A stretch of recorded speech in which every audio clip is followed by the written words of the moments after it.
Welcome to the Painter Marketing Mastermind podcast, a show created to help painting company owners build a thriving painting business that does well over $1 million in annual revenue.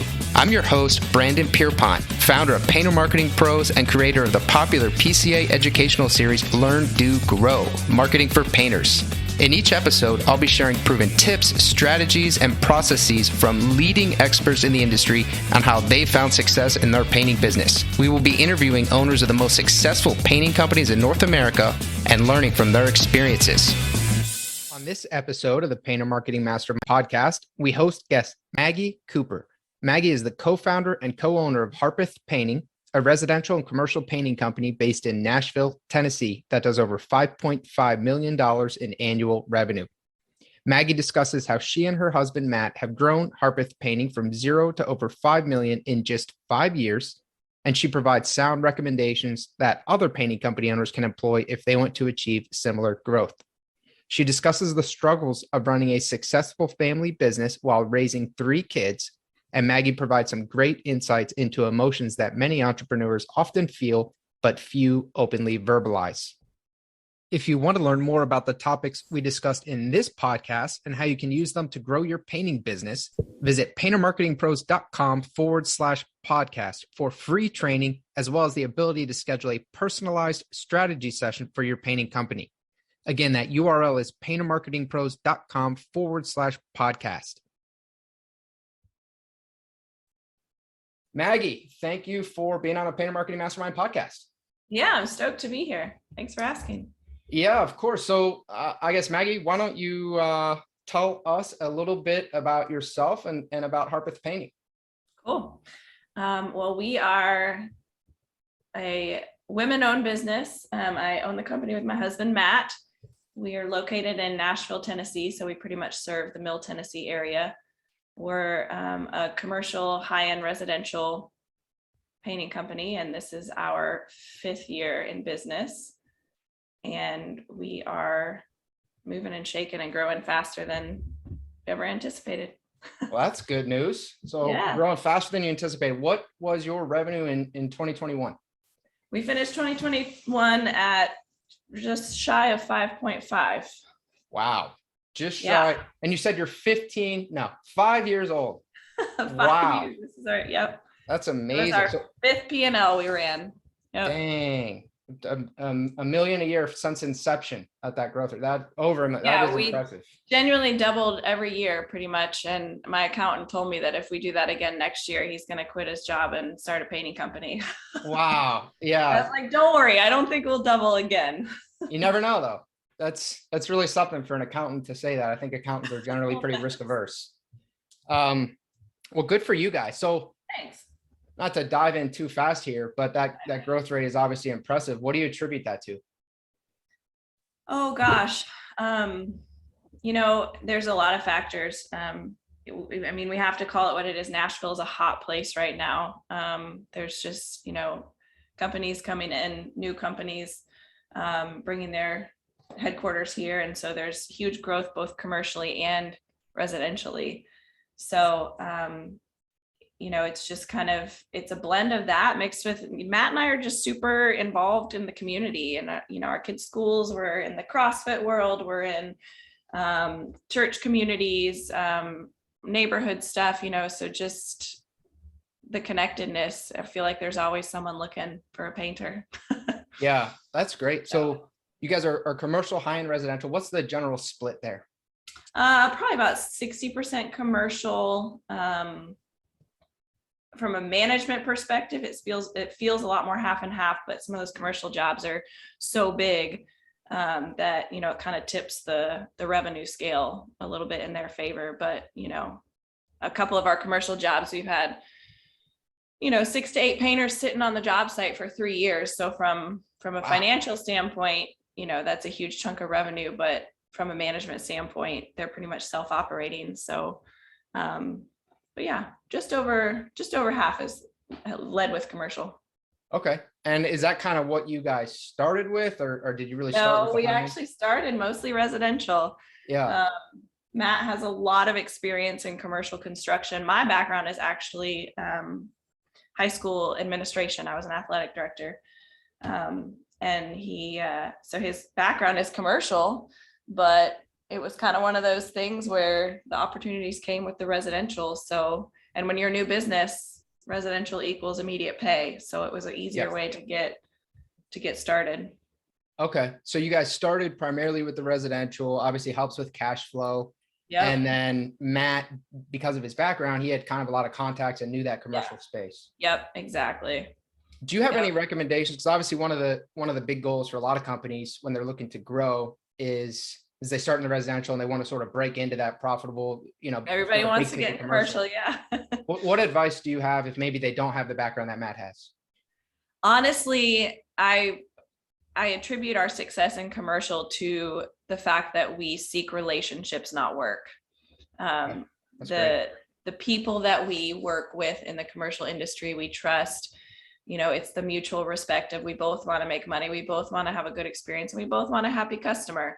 And if, I think if you get too focused on chasing the commercial, it's going to lead you to potentially, not good relationships. But both in our residential and commercial, we don't unfortunately have a niche customer. I could give you like 8 buckets that our customers fall in. In the end, we're really seeking customers with our core values. And that, especially in commercial, it's a little more dog eat dog. Yeah. So I think that's huge. Just making sure you can trust them. Now, do you guys have a set of core values? We do. Yes. We have 5 core values, and it's, you're going to ask me, and I'm going to ask you. You're going to ask. How do you not know? Isn't this kind of 101? Listen, fun fact, it's actually like a something we implemented at the end of last year. So like, oh, nice. It's definitely become a little bit more of a focus, but I do know my core values. They are teamwork, problem solving, gaining and maintaining trust, expertise, and continuous improvement. Wow. Yeah, you did know them. I did. I got it. I just got a little nervous when you knew you were going to ask. I threw you on the spot a little bit there. Yeah, okay. Five's a lot as well. Okay, great. What kind of commercial projects you guys really specialize in? So we do mostly new commercial right now. We actually just brought on a new sales guy at Q4 of last year in hopes to grow the commercial repaint. It seems like a low-hanging fruit for us, but we have to this date mostly done new commercial. We have about 3 or 4 GCs in town that we have relationships with, and they like to hire us for the tricky stuff. So not a lot of the super quick, super easy multifamily things. It's a lot more of the custom office buildings, restaurants, hotel banquet room type things. I guess that's where that trust factor comes into play. Yeah, absolutely. I mean, they're relying on us to be the expert, and I think that's the big piece there that we try to push is, this is not going to be easy. Right. But we can promise you we will figure it out, and we will get it done. Yeah. So yeah, this idea of being the expert, it's obviously what everyone says. Everyone wants to, we're the expert, we're the premium painter, we're this and that. I want to just kind of throw out a hypothesis of what I'm getting from you, and you can tell me if I'm on track here or not. Yeah. I'm getting that you focus on building relationships first and foremost, not viewing people as a kind of a pocketbook, but hey, get to know them, build that trust, and then ultimately provide a quality product. Is there anything I'm missing in your formula there? Man, you just boiled it down pretty well. Okay. Yeah. I mean, the focus on the relationships, I think, sounds really key.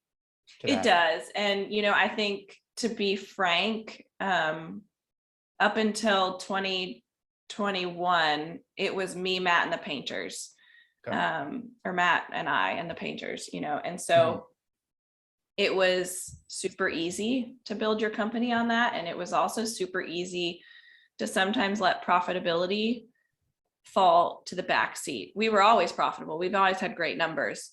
But more recently that we brought on 2 PMs and a salesperson, we've really been challenged. How do you translate that hypothesis you just gave us into other people, as well as into a profitability that, is going to incentivize them as well.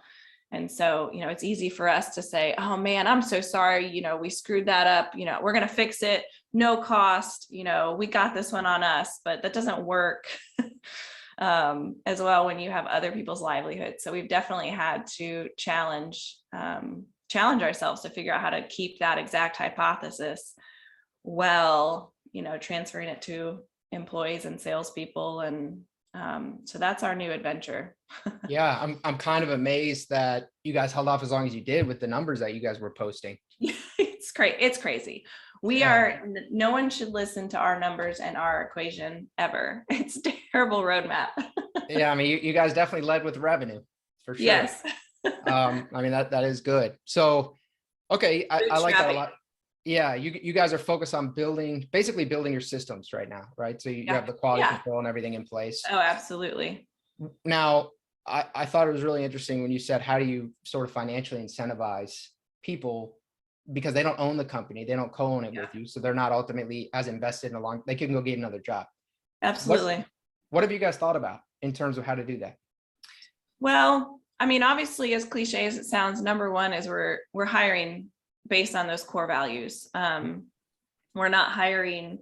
One of our new PMs, for example, was our nanny for 2 years. And we just saw so many gifts and talents in her, just interpersonally. She's just so good with people. She's bubbly. She's all over, she's has no problem with anything you throw at her. And we just kept thinking, man, like these skills are completely transferable to being in the field, especially working with kind of that new high-end residential with designers. You need someone who's okay with changes left and right. So we chose to hire, based on skills. She has no resume. She's never stepped foot on a construction site. It's amazing. Doesn't know anything about paint. So just really first is finding people with traits and values, not resumes and skills. And I think that's definitely helped us at least get the right people in there. And now this year we are, like you said, we're focusing on it. We've got kind of two different financial structures that we're toying with this year. And our PMs are getting bonus structure based on aggregate sales or aggregate productions of all the jobs they manage. Mm-hmm. The average profit is how they will get bonus, whereas our sales guy only gets it on profitable jobs. So he will only commission on a job above 40% gross profit. Wow, I love that. So just kind of seeing which one works. And, they're different. We want to optimize their roles. Our salesperson, we want him figuring out how to sell profitable jobs. Our production people need to figure out how to make up for bad jobs and good, to them, it's more of a aggregate thing based on their job description. So we'll see if incentivizing accordingly works. Yeah. Well, I think it sounds like a great start. I mean, tying what they can directly control, I think that's one of the mistakes a lot of companies make is they sort of tie bonus structures to things that really are not in the employee's control. Exactly. Yeah, exactly. And just, creating that team environment, because in the end, we needed to incentivize the project managers, because what's their incentive to help the sales guy have a profitable job if they're not benefiting, Yeah. So would you mind, or are you comfortable? And if not, that's okay. Kind of getting into the numbers of how you've set that up for anyone else who's listening, who maybe is thinking about that, but doesn't really know how to do it. Yeah. So we basically, we set goals for our sales guy. We hope that he'll produce 2 million in sales gross. And so his structure is he's got a base salary that we made a salary he could live on here in Nashville. Okay. Because what we never would want is for our salesperson to just sell as much as he possibly can and not focus on profit, and also not focus on optimizing our schedule. You don't want somebody just powering through a bunch of exterior work that we can't produce. And so really helping him have the comfort of a salary so that he can optimize our production calendar. And so he will get on top of that salary 6% of all jobs he sold that produced over 40% gross profit. He'll get 6% of that. Wow, that's pretty good. Yeah. So what would that 6% if he hit 2 million, they're all profitable? Is that 120 grand? 6% of the profit. 6% of the profit. Yeah. Okay. Yep. Got it. Yep. I was gonna leave. You were like, yep, sign me up. I was gonna apply for a job with you right here. Yeah. Yeah, we're gonna just ditch it. You and my accountant, let's go. Yeah, cool. Yep. And then our project managers, again, they have a base salary, and then theirs will be paid out quarterly, and it'll be an aggregate profit of all the jobs they manage. And our goal for them is that they manage 2 million. So nice. Okay, cool. So you guys have the production, the sales goals aligned. Yep. There. Yeah. Awesome. I want to kind of take a dive into this idea of hiring for traits and values, not resume skills, because you and I are about to meet actually in person, which is kind of neat. I'm so excited. Yeah, I'm excited too. It's going to be so cold. It's going to be very cold. We are going to the Ask a Painter Live Winter Retreat with Nick Slavic in Minneapolis, and we're doing the ice plunge together. It's not in Minneapolis, and I will not be ice plunging. 2.5 hours away. North of Minneapolis. 3 hours away. Yeah, north of Minneapolis. So colder if it's even possible. And we're doing the ice plunge. Oh no, you said you're not doing the ice plunge. You are. I'll video. I'm okay. I'm doing the ice plunge. You're videoing the ice plunge. But this idea of hiring for traits, values, is that, I mean, did you kind of get that from his decent human being model, or is that something you guys really generated?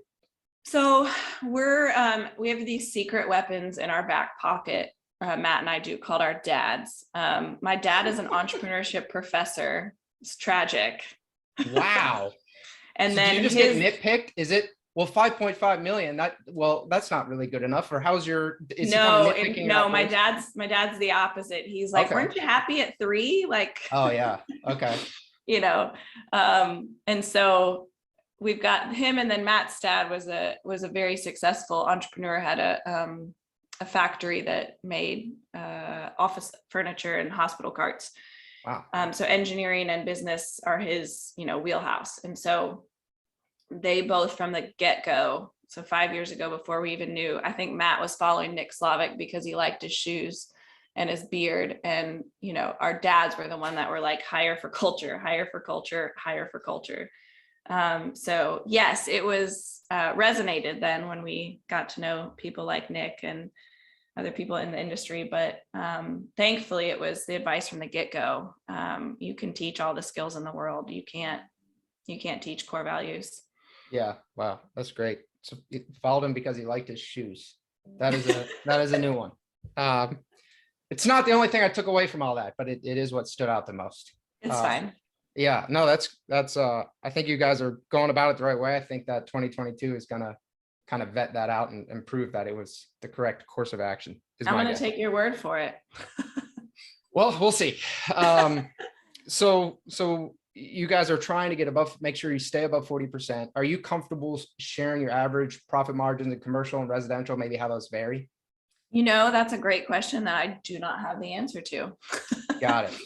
All right, well, at least you know what you're aiming for as a minimum. Hey, listen, yeah, we job cost every job, okay. But we have not, pulled together those numbers. Our most recent hire in January was a part-time office admin. So that is kind of on her. We don't intend to use her for the customer component. Okay. Yep. We plan to use her for the back end of, creating reports and generating more understanding of job costing, so we can hone in on things like, Matt and I are constantly embarrassed when we go to PCA and everybody, what is your percentage of this and that? And what do you profit? People are like, we do this on cabinets and this on this. And we're over here just like, we're at 5.5 million, 5 years, drop mic.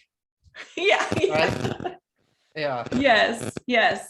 We do. And we have always maintained around 15% net profit at the end of the year. So that's, nice. We've thankfully done well there. Yeah. But again, I don't know how it breaks down. I'm super sorry. Yeah, that's okay. That's what that hire is for, is figuring all that out. Exactly right. We know, the big, huge commercial jobs, we are thrilled if we job cost and end up in the bubble of 30%. I mean, to complete a, $800,000-$900,000 commercial job. Yeah, wow. Yeah. With that level of difficulty around 30%, we're thrilled. Yeah, that's great. But on the custom residential, work with a lot of high-end designers. If we can finish in that 50 to 60, we're popping champagne, but it's much more likely to kind of hit those margins on those jobs. So with the custom high-end residential, what exactly are you guys doing? What does your service look like there typically? We kind of have two buckets there. We work with a lot of designers, direct to the designers. And so in Nashville, there's, just a huge world of designers going in and not renovating houses, but, completely redecorating. And then we have about 4 or 5 residential builders that we work with, and we price from plans, ground up, and it's all usually with designers as well. So lots of, unique finishes and crazy things. And 9 times out of 10, they become time and material projects anyway, because they just change it's complicated. Yeah, got it. Now with that kind of work, are you guys, I would assume that you guys are using W-2 or do you use 1099, or what's your labor force look like? So we are actually a submodel. Oh, wow. Okay. Which is another super weird thing that no one really should follow what we do, but it works for us. It's working for you guys. We've always been a submodel, but our subs work only for us. And that's not obviously in their contract, but sure, the nature of our relationship is that they're super happy. So we meet with our lawyer 2 or 3 times a year to always make sure everything is cross your T's, dot your I's. Yeah, we are not, we're not walking a tiptoe line. We are confident in what we're doing. Yeah. So we have about 5 or 6 sub crews that work with us. So each of the sub crew leaders kind of serves as a superintendent, for lack of a better word. And they vary in size. We have one sub crew who's got 4 or 5 painters. We have another who has 20. Wow. And so they're all, like I said, they're all fully with us per their choice. A couple of them will dabble with other companies. And we just keep them busy year round and pay them fairly, and they keep coming back.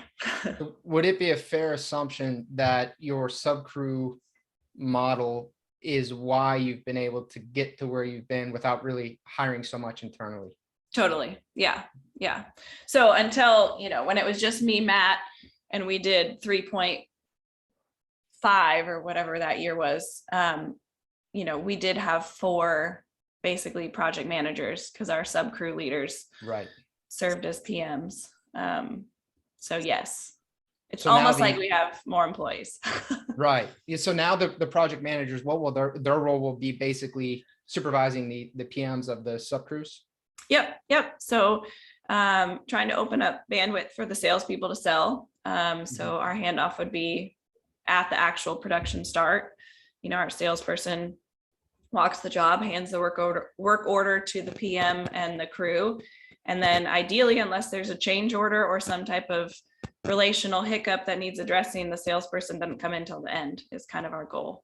Okay. So that frees up their bandwidth to be able to sell. We were really thinking that our model was going to be sell and produce, and that people would just kind of have funnels. But as soon as we brought on a true salesperson and realized what they can do when you just let them go sell, our eyes were much more open to the idea of, oh, okay. Yeah. I think it's a game changer when you start bringing on professional salespeople. Yeah.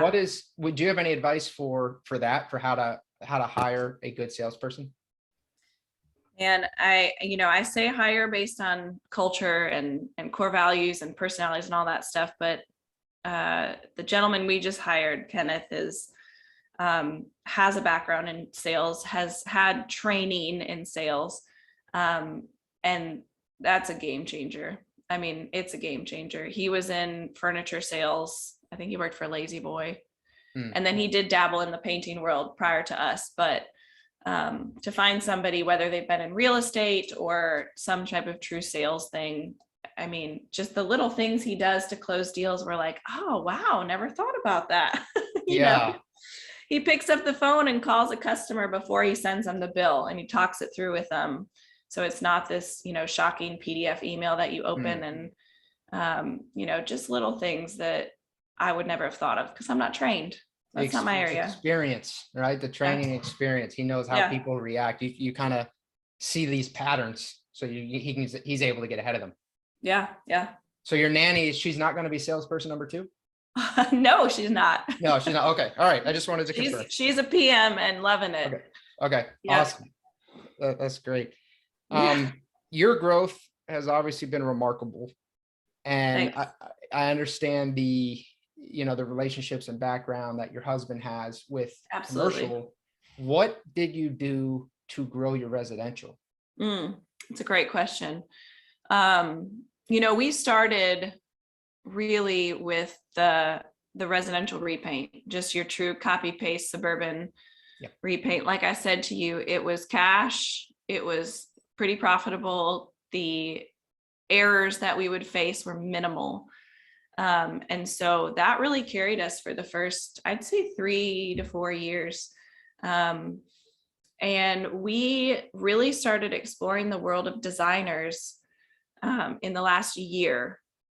And that has grown significantly. I mean, they're everywhere, and they're really wanting to do that. And so we've really made efforts, whether it's like DMing them on Instagram, interacting with their posts, blasting them with emails, looking them up on Facebook.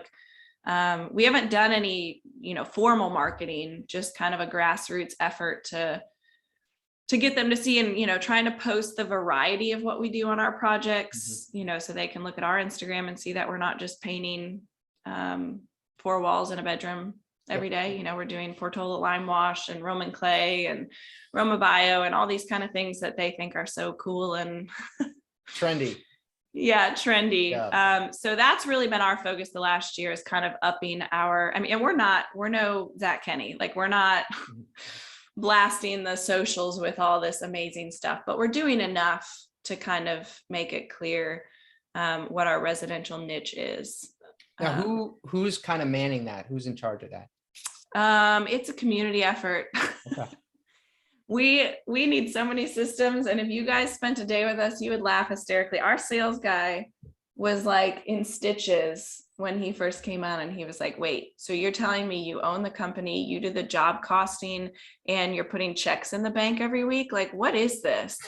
Like, I know, it's called bootstrapping. Yeah.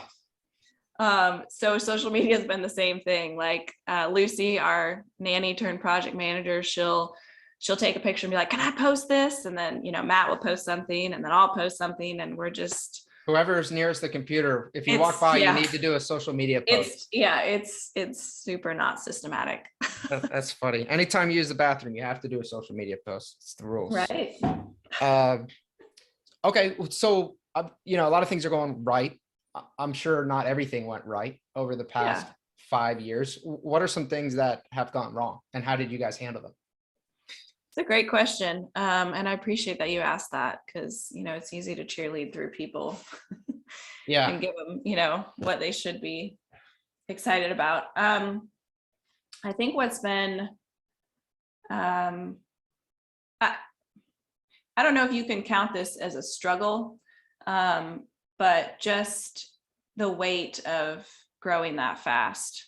And I don't mean that to be like, my weakness is my strength. Yeah. But I genuinely mean, I'm in counseling every other week just to sheerly, keep myself above. We have 3 kids, 10, 6, and 3. Wow. So we're in the weeds of the parenting part of life and a 5-year-old business. And there's just a lot to process.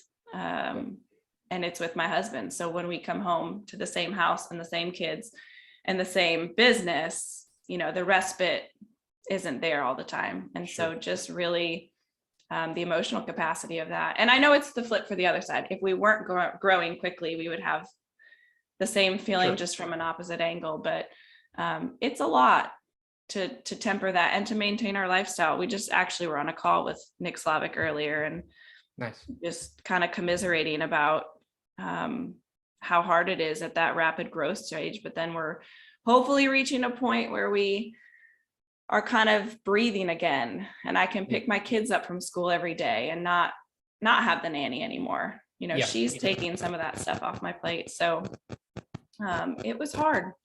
It was hard to grow quickly. Everybody wants to grow, you know, but when you've got people barking at you at 6 o'clock at night and you can't shut it off and there's no one to hand it to, it's hard. Yeah, it's a lot of pressure. I can tell you from experience, my wife and I ran an auto detail business a while back that we sold. And when you get the systems in place and you actually have that running smoothly, the load that it takes off of you is just remarkable.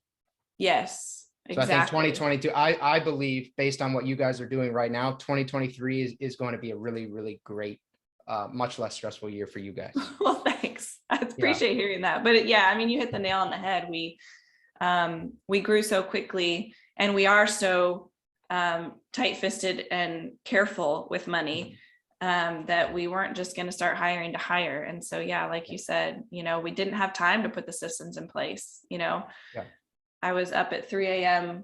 most of this fall I called it my January journal. And it was all the things that I was going to do in January when things slowed down, you know, when our new employees kind of had their footing under them and all those things. So thankfully we've done some of them. That's great. Yeah. I mean, most people, you know, do things like that and they don't do any of them. So It's true. yeah, that's really good. Do you have, I guess, are there any marketing specific and maybe it sounds like a lot of this has been grassroots, community driven. You guys have good relationships in your community, but are there any marketing methods that you've used, whether that's direct mail or Facebook ads or anything that have worked well for you guys?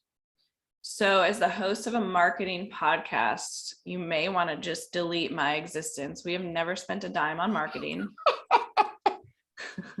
Maggie, I'm sorry. That's all the time we have for today.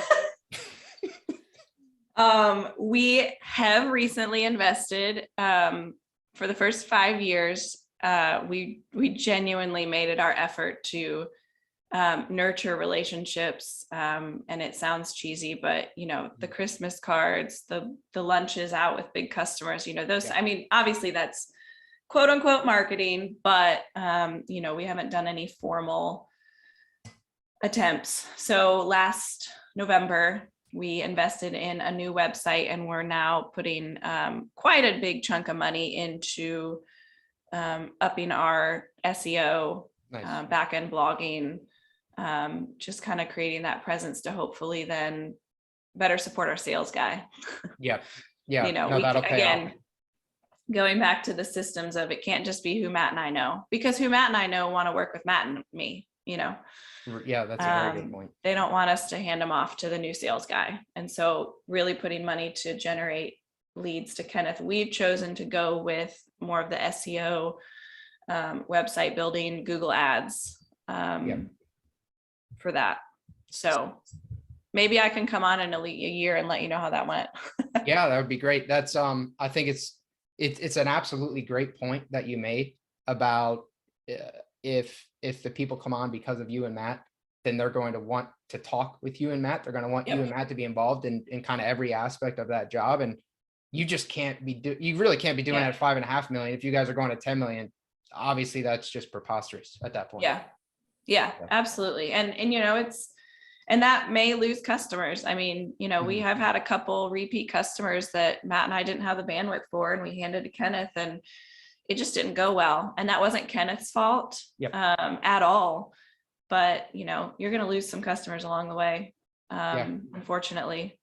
I mean, your company's going to change and evolve, and the customers that were a fit before might not be a fit now. Yeah, exactly. And just learning too to, that's a big thing, is some of these residential repaint, smaller jobs, is just, you know, we've now created a relationship with another company in town that we're just going to kindly let them know, you know, I'm sorry, we can't help with this project, but, you know, we'll pass you to this person and they're awesome. Well, yeah. And I think that's a great point too. You know, the fact that you're not going to just say, hey, we're not going to do this job, or this doesn't align with our business model. you give them something of value, you give them an alternative, say, hey, we vetted them, you trusted us, we trust them, they're going to take good care of you. Yeah. Well, and the hardest thing about being an entrepreneur is turning away work. Yeah. Because you're terrified it's not going to be there. Yep. And it's taken, I mean, I still am kind of nauseous in this current moment of conversation of, saying that we're going to turn away customers, because as the owner of the business and the person who carries the brunt of it all, it's terrifying that if I turn this customer away, that customer and their potential referrals, are null and void forever.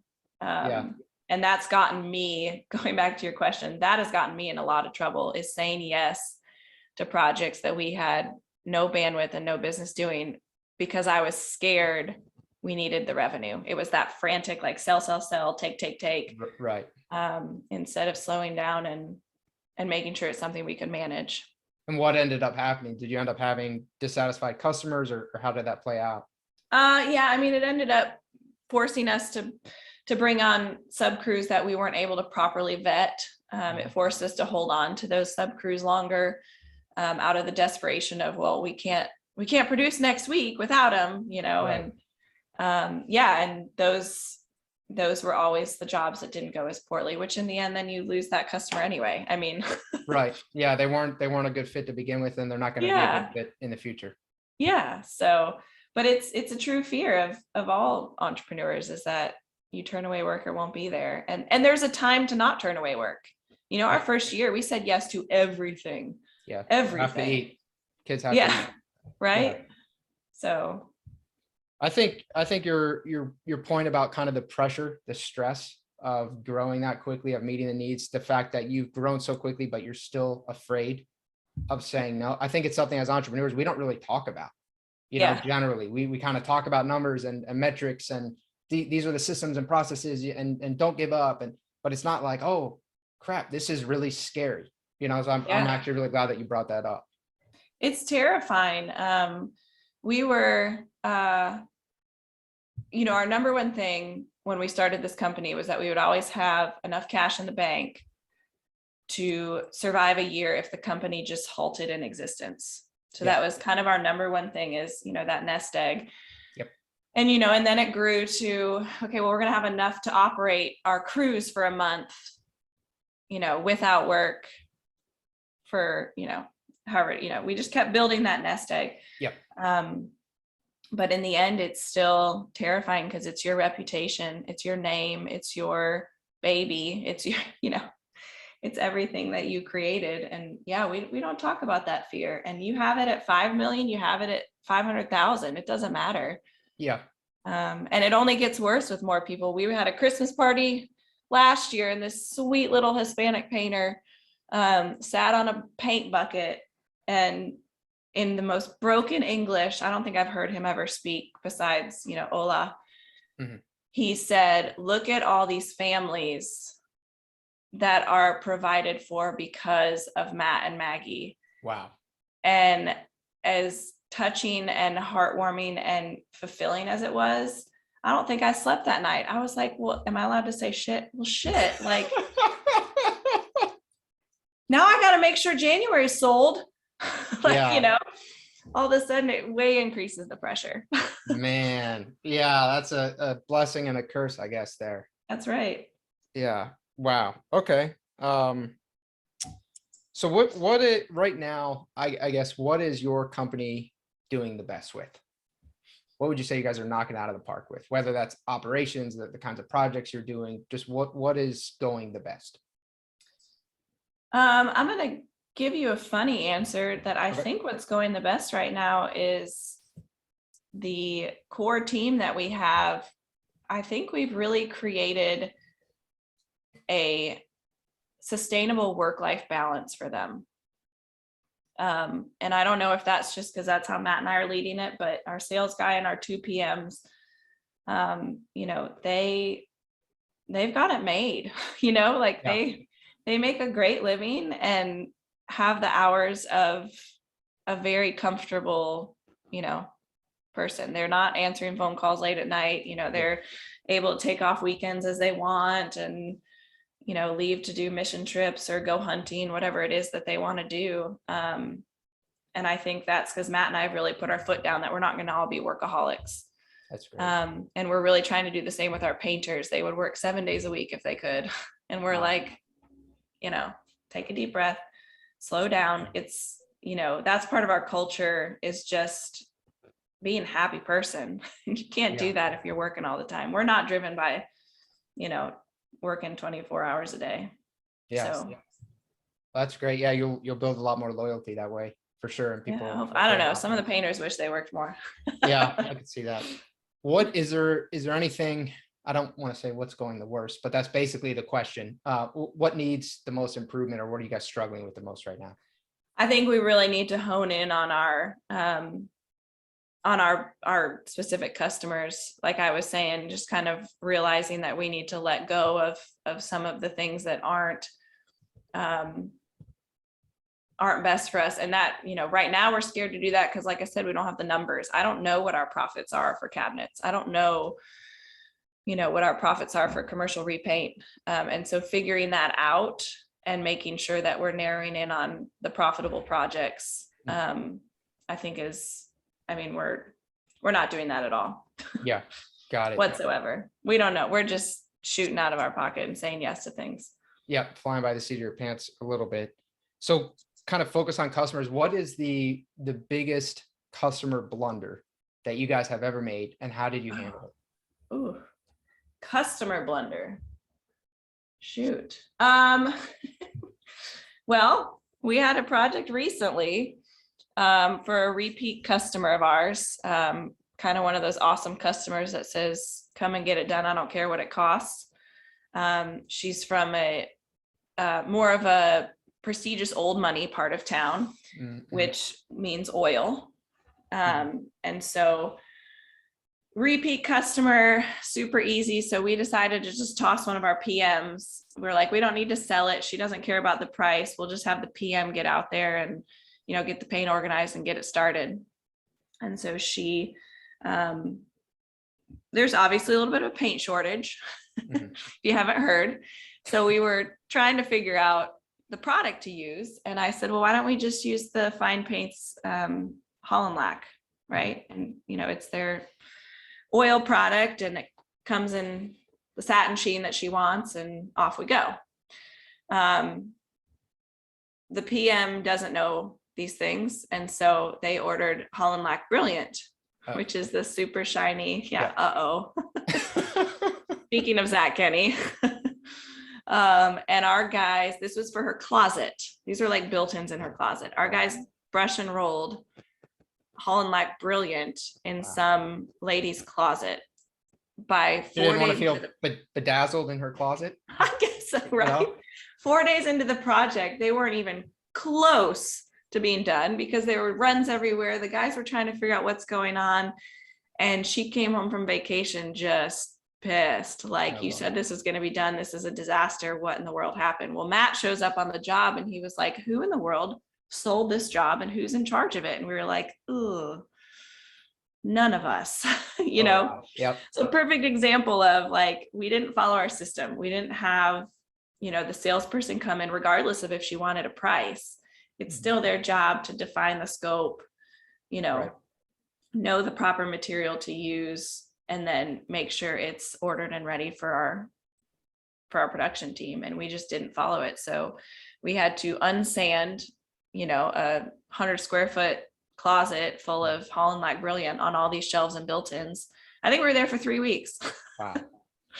So thankfully she's had us back again since, but it's a huge blunder, cost us a ton of money. I think total cost into that job was about 22,000 and we billed her about 10. Wow.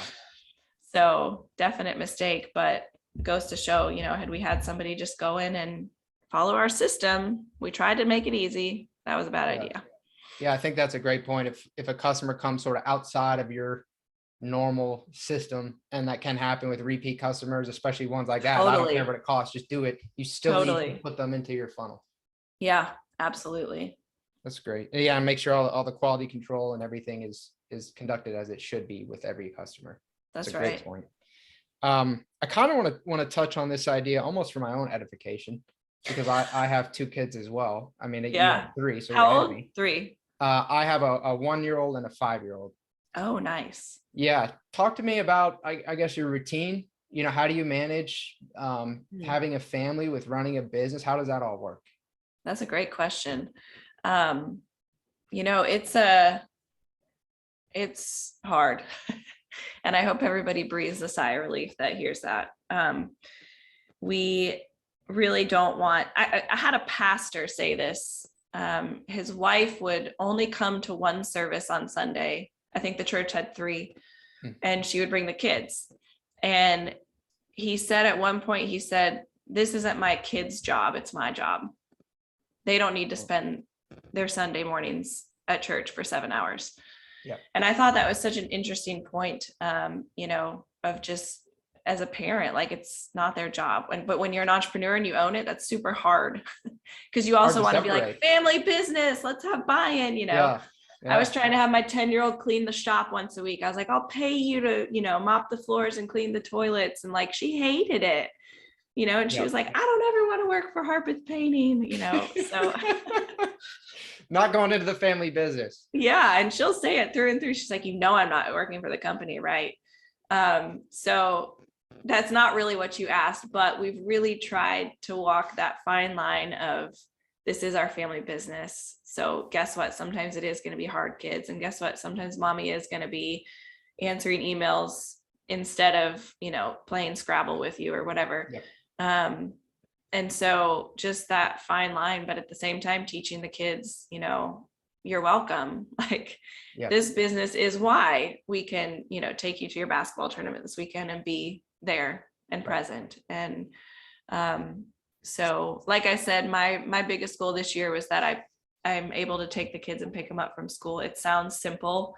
It's everything. It's everything. It's everything. Those daily things is everything with kids.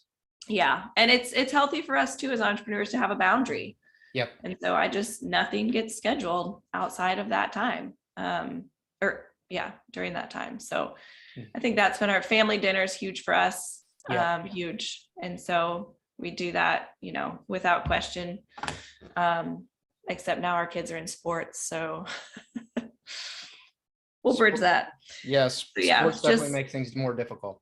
Totally. Yeah, totally. And so, I mean, that's, we talk to our kids about our painters and their names, and they, they'll come to the shop every once in a while when school's out, and, just kind of just trying to find those ways to keep them involved, make it a family business without pissing off the 10-year-old. Yeah, exactly. Which is probably a delicate line. So awesome. Well, yeah, I appreciate you sharing all that. I've found for us, setting a schedule, the dinners is absolutely key. It is hard to turn it off as an entrepreneur mentally. But it is, right? Block those times. I mean, I literally, I have to put my phone in a drawer sometimes. I put it in a drawer and I say, this is for the next hour. My job is these kids. Yeah. It's hard to switch that for sure. Especially if your brain is spinning about what's going on in the drawer. Yeah. Oh man, what am I missing in that drawer? Well, the reality is it doesn't matter, because you're not missing what actually matters, which is, your kids and your family. It's really hard to tell yourself that not everything's an emergency. Yeah. My counselor, in fact, just told me last session, she goes, I really just hope that your favorite customer fires you, and that you just see what it feels like. Yeah. I mean, I was like, I was like, excuse me? And she was like, you just need to get over this fear of that the work won't be there, the customer won't be, like, she's like, you need to have some massive failure and realize you're fine. You'll come out of it. You can do it. If my biggest blunder is that we painted an office or a closet the wrong color, that's pretty sweet. Like, I mean, so she's just, I mean, and she's probably right. I probably need to, put my phone in a drawer and have, a job site burned down, and get on the other side of that. Yeah. Well, I mean, I think this is a great point though, because a lot of our listeners are certainly not at $5.5 million, and entrepreneurship is a head game. It's a head game, and you are still struggling with that head game, and that's okay. And I think it should be, if anything, inspiring to other people. Well, hopefully. Yeah. Well, Hopefully hey, we just all acknowledge we're in the same battle, no matter what yep. size, no matter what. And I say that all the time. If you're not scared, then I'm scared for you. Yeah. Wow. I like that. Do you have any actionable advice or important advice that you would give to entrepreneurs, to painters that are smaller? Let's say they're under 1 million and they really want to get to where you're at, to over the 5 million mark. Yeah, shoot. So one of the things that my dad took us through as an exercise early on was called, he calls it bottom-up growth. And he basically says, you figure out what you want to make. Like, what is your ideal salary? Mm-hmm. What do you want to live off? What is comfortable? What's the end goal? And then you add your operating expenses, your overhead, your tax, all those things. And then you basically from the bottom up create a funnel that tells you what your end revenue should be. And instead of just arbitrarily saying, I want to be a $5 million company, or I want to be 7, or I want to be 2, which is unfortunately kind of common in this, you hear it. We'll be in Orlando at PCA and everybody's going to be like, what's your revenue? What's your revenue? What's your revenue? What's your profit? Revenue is vanity, profit is sanity. Yeah. Yeah. Yep. But also, Matt and I have a certain salary we want to live off of, and we could live off that salary selling 3.5 million. That wasn't our driving point of growth, unfortunately, but that exercise was eye-opening for me. I think we were 2.4 when we did that exercise. And I mean, I wanted to poke my dad in the nose and be like, seriously, this is all, like, where has this been? For us to just say, it was so freeing to realize this is what I want to live off of, and this is what I have to sell to do it. And that should be where you create your revenue goals, not because the dude next to you with a nice beard has, 4 million, or with the nice shoes. Like, I was gonna say, because Slavic's nice shoes has, a Instagram following or whatever, It's got to be you and your partner and your family and what they need. It's a great point. Kind of the starting with why and what are you really trying to get out of this? It's a good book. Yeah. I love that book. Maggie, this has been amazing. I want to ask you one more question. Cool. No, I'm sorry. I lied. 2 more questions. All right. Let's do it. How do you see the painting industry changing in the future, or do you see it changing in the future? That's a great question. I'm pretty stoked about the things going on with the PCA and with all these little subgroups of people trying to professionalize the industry. I know that's like the ping word right now, is everyone's like, we're trying to professionalize the trade. We are also part owners in a hardwood flooring company, and I can speak that there is nothing like that happening in that industry. Our partner has no peer groups on Facebook. There's no, forums with there's no podcasts like this. Like, there's just not the same energy of elevating what's going on from a professional standpoint. I would argue flooring is a little bit more professionalized in general, but I'm just stoked, especially as an outsider. My background's not construction, it's education, and you better believe there's a million resources for educators, like so it's so heartwarming that I'm chatting with you on this podcast. We're going to go hang out in Minnesota. This is my 3rd Zoom call this week with peers in the industry, just checking in on each other, sharing best practices. It's pretty amazing, the community that's forming. I think it's more unique than people realize. That's amazing. Yeah, I'm really excited for our ice plunge together, Maggie. Do you? We'll take a selfie. Yeah, cool. Kind of looking at the water down. Do you have any other advice or anything else you want to say for other painting company owners? I probably should have prepared something. I think you've given quite a lot. I just like to throw it out there just in case there's anything else you want to add. I guess I just want to add, like, this isn't where you are today, isn't your forever. Whether that's being a painting contractor or the size of your company or the struggles you're facing today or the celebrations you're having today. There's just, I never in my wildest dreams I have my master's in teaching and quit my dream job to stay at home with the kids. And now here I am running a $5.5 million company. This is not the trajectory I expected when I was 22.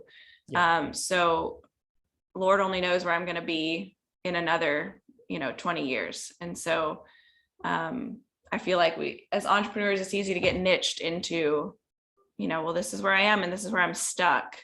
Right. And to just, that's not always the case. And you may be in the same spot in 10 years and that's awesome. Yeah. But we don't know. We don't know what's coming. That's a really great point. Yep. You can surprise yourself with your own success if you just kind of keep going, right? And open your mind to opportunity. Yeah. Absolutely. Maggie, this was amazing. We definitely touched on some topics that we have not touched on in previous episodes. And I'm very grateful for your time. And what happens when you bring a girl on, right? Yeah. You're our second female. But who was the other one? It wasn't just that you were a girl.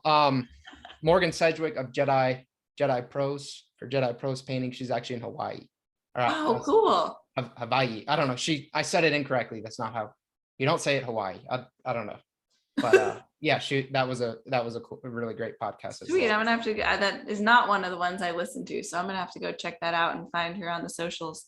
Yeah. It was really neat. I learned a lot about Hawaii. Now I'll be self-conscious for the rest of my life, I think, until I figure out how to say that word. But I learned a lot about Hawaii and kind of the unique struggles there. And I do not want to open a business in Hawaii after that. Ooh, I can't imagine. Yeah. Good luck getting that shipment in. Yeah. Oh my goodness. Yeah. You think we have a paint shortages here? Yeah. I can't imagine Hawaii, but crazy. Morgan, thank you. Or Maggie, I'm sorry. No, that's okay. Got me crossed up. Thank you for your time. Thank you. This was amazing. Awesome. If you want to learn more about the topics we discussed in this podcast and how you can use them to grow your painting business, visit paintermarketingpros.com/podcast for free training, as well as the ability to schedule a personalized strategy session for your painting company. Again, that URL is paintermarketingpros.com/podcast. Hey there, painting company owners. If you enjoyed today's episode, make sure you go ahead and hit that subscribe button. Give us your feedback. Let us know how we did. And also, if you're interested in taking your painting business to the next level, make sure you visit the Painter Marketing Pros website at paintermarketingpros.com to learn more about our services. You can also reach out to me directly by emailing me at brandon@paintermarketingpros.com, and I can give you personalized advice on growing your painting business. Until next time, keep growing.